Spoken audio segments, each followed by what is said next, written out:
Hi everyone, my name's Zorine T and I'm joined by Michael Martin today. Michael, how are you? I'm doing good. I just stepped off an airplane and right into the Yahoo studios. How about that? Perfect. That means you are totally ready to talk to us about Capcom Cup. Absolutely. Because it's right around the corner and we had this conversation earlier today, but I wanted to, and I was kind of confused. I wanted you to explain to me how the point system works. So if I was, let's just say at the beginning of this year, I'm like, okay, I picked up Street Fighter V at release, I've been practicing, I'm really awesome at it now, and I want to get to Capcom Cup. How do I go about doing that? The easy way to qualify for Capcom Cup, go to a premier event and win.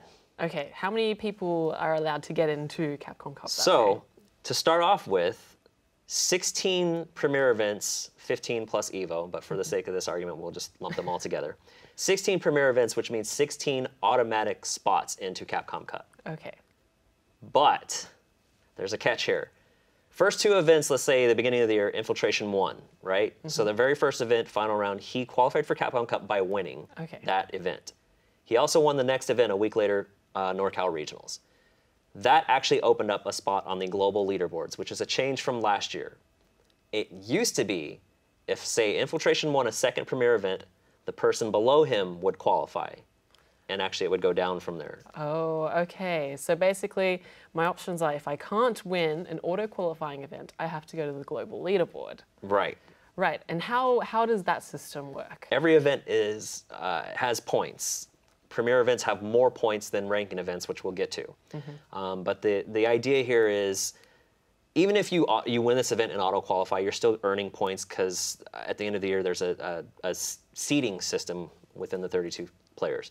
But the idea is you go to events, you win or place, and you earn points. And that puts you on the leaderboard in certain spots, which hopefully you're high enough that you can qualify with these points you're earning, and also that are opening up if someone else is winning multiple premier events. Right, okay. Does that make sense? Yes, it does. I can't believe that would make players really nervous though, right? Because if they're at the top of the leaderboard and they stop going to events and other players start winning them and placing at events, they would climb up in the leaderboard, is that correct? And go over them. Yeah, in theory, yes. I think it kind of depends on the events that you go to. I think early on you saw, when you look at the players that qualified earlier in the Capcom Pro Tour this year, some of them racked up enough points that they were kind of safe towards the end of the year because they won premier events or placed high enough in premier events that they earned enough points. Also winning ranking events added points to their total. So there's kind of a give and take there, I guess, and it really just sort of depends on where you finish at these particular events. Right, okay. Now, we also talked about this before as well, but there's been a few instances of players not being able to show up or weird, like, other situations where players are somehow climbing into the top 32. Right. How did that happen? So I think we should back up a little bit. We talked about the 16 players that can auto-qualify or those spots go to the global leaderboard. Yep. There is also the ranking leaderboards and the regional system, which is also new. 4 regions, North America, Asia, Europe, and Latin America.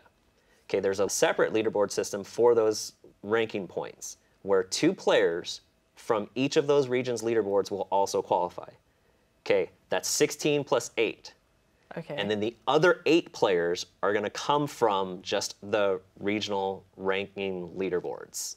Are you with me? Yes, I am following. Okay. Very, very closely. So back to your question about, we saw, I think it was, 3 players in this past week that could not make it to Capcom Cup for whatever reasons. We know one for sure was he had visa issues, which is an issue in the FGC and Smash currently.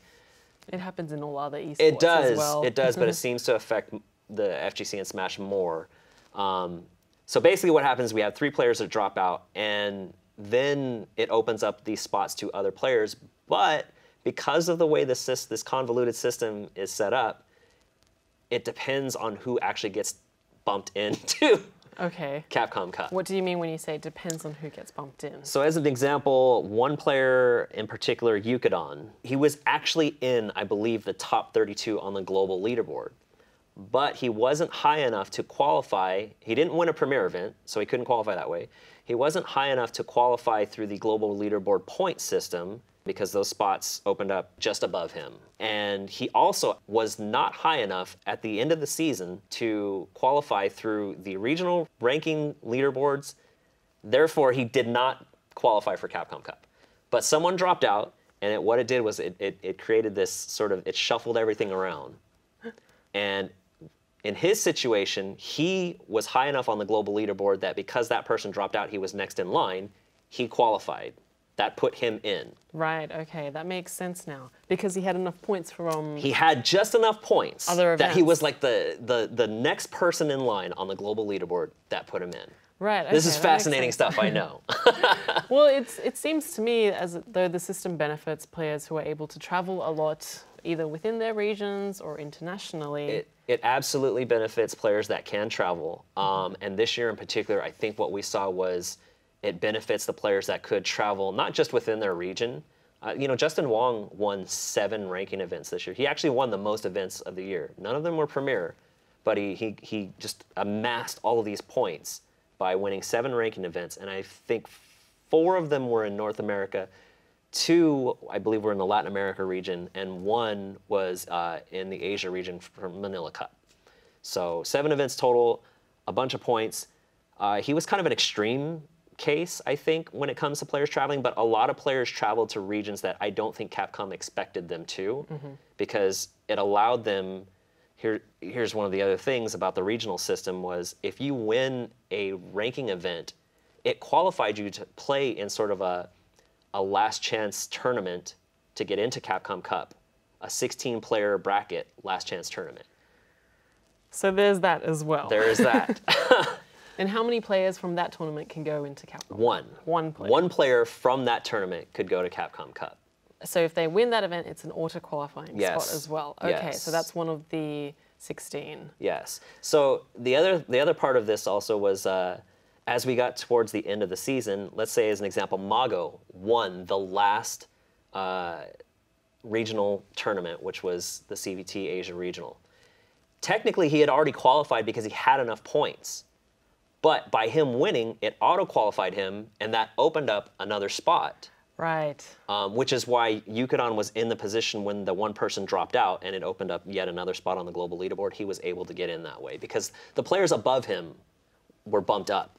And so, yeah, it's the math. You need a PhD for this whole thing. It's a complicated system, but I think you did a fantastic job explaining that. Thank you so much, Michael. Thank you. Look forward to seeing what Capcom Cup brings us on the weekend as well. I do too. For more coverage from Capcom Cup, make sure to check out Yahoo Esports.